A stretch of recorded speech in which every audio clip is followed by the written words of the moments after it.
Iğdır, where the borders meet the sky. Alara and her brother Aras packed their bags.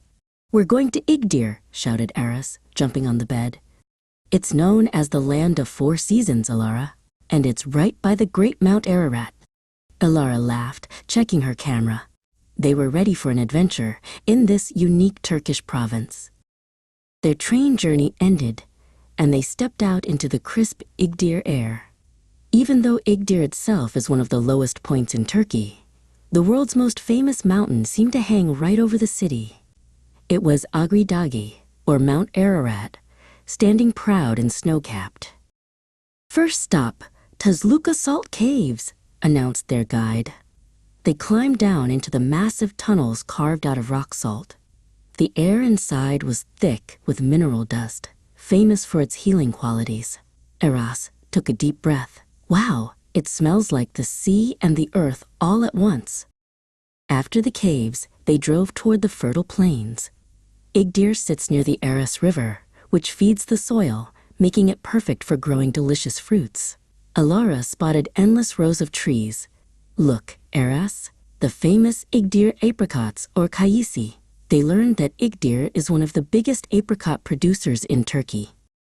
Iğdır is also a place for remembering history. They visited the Iğdır Genocide Memorial and Museum, a powerful symbol of peace, standing tall against the massive mountain backdrop. It reminded them that the history of this land is complex and important, and that we must always strive for tolerance. "Did you know Iğdır is a border hub?" asked Alara, pointing to a map later that afternoon.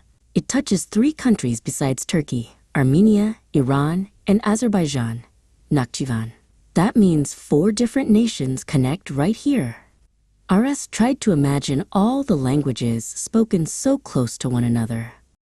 Their adventure took them to the Aras River wetlands, a protected haven for birds.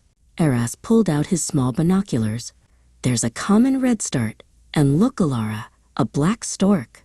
Iğdır is a vital stopover point for migratory birds traveling between Europe, Asia, and Africa. Later, they stopped at a little town market. Everything smelled wonderful: spices, fresh bread, and, of course, the famous local apricots, which are sometimes dried or pressed into sweet treats. Aras grinned, holding up a small bag. "The sweet taste of Iğdır," he declared. As the sun began to set, painting the sky in fiery colors, the 2 explorers sat on a quiet hill, munching on their dried apricots. The colors deepened over the vast plains, and Mount Ararat glowed magnificent shades of pink and purple against the evening sky. Iğdır, the land of 4 seasons, was more than just borders and mountains. It was a land of rich soil, deep history, healthy salt, and wonderful wildlife. Alara and Aras smiled, already planning their next trip to this unique corner of Turkey where the low plains meet the mighty sky.